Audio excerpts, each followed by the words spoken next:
Hello everyone. Welcome to this tutorial on using Mayavi for 3D visualization. My name's Prabhu Ramachandran.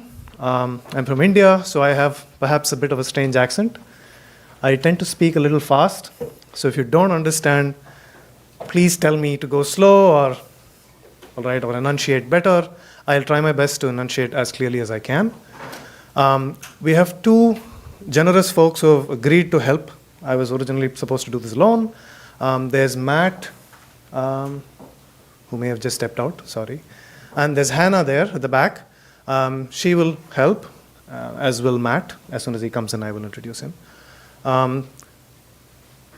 So the workshop is primarily going to be hands-on, but I will take the first 10 minutes to give you a broad introduction about Mayavi. But before you start, I hope you have the material installed and that you have Mayavi installed. It's usually a difficult package to install. It has traditionally been one of the hardest packages to install, but it's been getting a bit easier. So I hope it wasn't too hard to install. So if you're stuck with installation again, this would be a good time to raise your hand or let us know that something's not working right, and somebody will come down and help you. All right? All right, so I'm going to do a brief introduction about Mayavi for the first 10 minutes. And then when I guess the crowd comes in, the room settles down, I'll ask you all to do introductions to each other. All right, so the theme of the first, say 10 minutes is to tell you what Mayavi is, because I don't want to go through the slides and just do a bunch of stuff without giving you an overview and a perspective of what you can do with Mayavi. So one of the things with Mayavi is it is many things. Mayavi also gives you an application that you can run, like a normal visualization application. And if you ran it, it's called Mayavi 2. We'll get to this later. But it'll essentially give you a full-fledged user interface like you see there on screen. And on the left is a full-fledged UI. You can click the buttons, manipulate the views, and whatever you do will be reflected pretty much instantaneously given modulo the size of your data on the right panel here, which is your 3D visualization. You will also have an embedded Python session which you can use to script your visualization live on the application. But that's not all. Most of the time, Python folks who use Python for all of their data analysis and their research work end up using what's called the MLab interface of Python, which is a completely scriptable interface for Python, where if you start up IPython, this is just a quick demo. We'll be doing a lot of this, so you don't have to do any typing for this first 10 minutes. Basically, you can type these 3 lines which generate the data, and then with one single line, that is here, sorry, that one line here, you'll end up producing a plot that looks like that. So it's kind of like Matplotlib's interface, where you can quickly take your data, plot it, and immediately get something that you can look at and play with. But you can do more than that. You can also build your own customized UIs. Now, none of these are web UIs in the sense that they're not things that will embed nicely in a Jupyter notebook, but they are full-fledged desktop dialogues. So you can't do this on a remote machine, but you can do it if it's on your own machine. Okay? And you can build a customized UI, and this code is probably about 100 lines of code. And I don't know if any of you recognize the surface that you see there. Yes, thank you. So basically, and those are the equations on the right-hand side. So you can actually tweak those equations as you go and look at the vector field live. So you can build a UI like this pretty easily with Mayavi. So it's not just an app. It's not just something like, you can just make one-liners and plot. You can build a full-fledged dialogue with not too much code. So what is the answer for that was? I'm sorry? Oh, so this is the Lorentz attractor. So these are the equations that govern that system. It's a set of 3 differential equations. We'll be looking at this a little bit later on as an example. And essentially, it's the vector field that's being visualized there. It's a streamlines plotted for that particular vector field. That's what you're looking at. We'll spend a lot of time, exploring things like this later on. But the key point here is that this dialog, again, is fully interactive. You can click on those things and drag it. This is a standard example that's available in Mayavi. You can play with it if you want later on. You can also build like a full-fledged application, embedding bits and pieces of Mayavi that you want. So this actually happens to be used a lot at Nthought, for example, for a lot of their visualization tools, they use tools like this and they build it into their application. So you can embed MayaV as well in your apps. And finally, this is a fairly recent feature that you can embed to some extent interactive plots in a Jupyter notebook. But this is a bit iffy in the sense that if your data is very large, it may not do the right thing. And it doesn't give you all of the bells and whistles that the normal MayaV app, the desktop app, has for various reasons. But you can embed it in a notebook with those lines of code, and you can interact with that. It's not just an image there. You can actually click, drag, rotate it, and stuff like that. So this is available in MayaV, but your mileage may vary depending on what you're trying to visualize and how you're trying to do it. Now, MayaV is a pretty old package. It started off as my PhD procrastination project in 2001.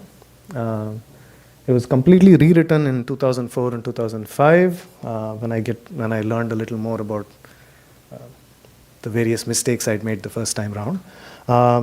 And then there are several people who contributed. I don't know how many of you know Gayal Wahoko. He's one of the scikit-learn co-creators. So he actually was a heavy contributor between 2007 and 2012 until he got busy with scikit-learn, I guess.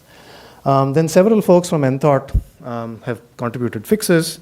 And of course, I'm grateful for support from Nthought and IIT Bombay for MayaV. So some of the key features of MayaV is that it basically integrates seamlessly with NumPy.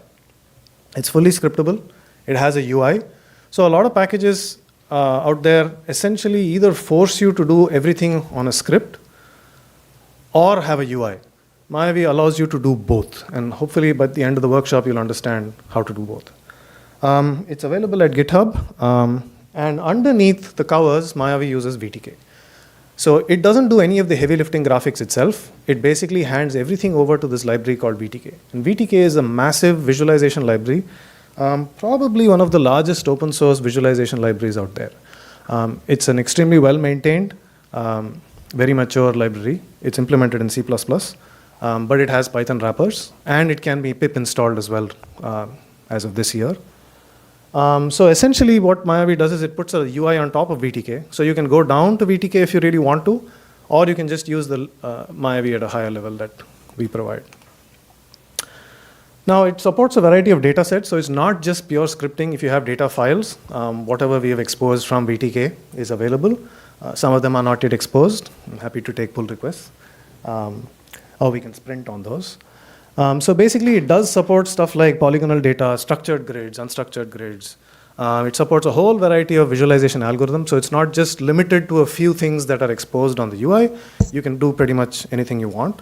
It supports scalar visualization, vector visualization, and a bit of tensor visualization. And we'll cover each of these with several examples during the course of this tutorial. It also does a little bit of volume rendering. So if you need that, you could do it with MayaV as well.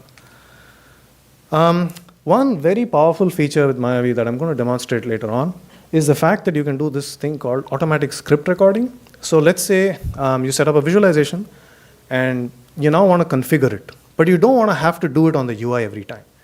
So it's often easy when you're exploring, you can just click on the UI, click some buttons, and then figure out that this looks nice, right? So sometimes you want to know how to do that with a script. So it turns out that you can just turn on a button with MayaV and start doing your UI interactions, and it'll actually spit out the Python code that you need to execute in order to exactly reproduce what you did. So this is a nice way to learn how to script it. It's a nice way to use the app, and it's a nice way for you to script the app. So it's a nice way to learn MayaV as well.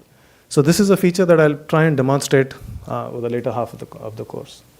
You can embed MayaV in WXPython as well as Qt. We support Qt4, Qt5, PySide, PySide2, and WXPython 3. And that's one of the reasons why it's a hard package to install, because you can see how many ways that can go wrong, right? So the MayaV app also supports powerful command line options, which means you could, if you just know, I want to visualize this data file, there's a little data file there, I want to quickly plot an isosurface of this with this. You can just launch that on the command line without having to fire up Python or anything like that as well. Okay.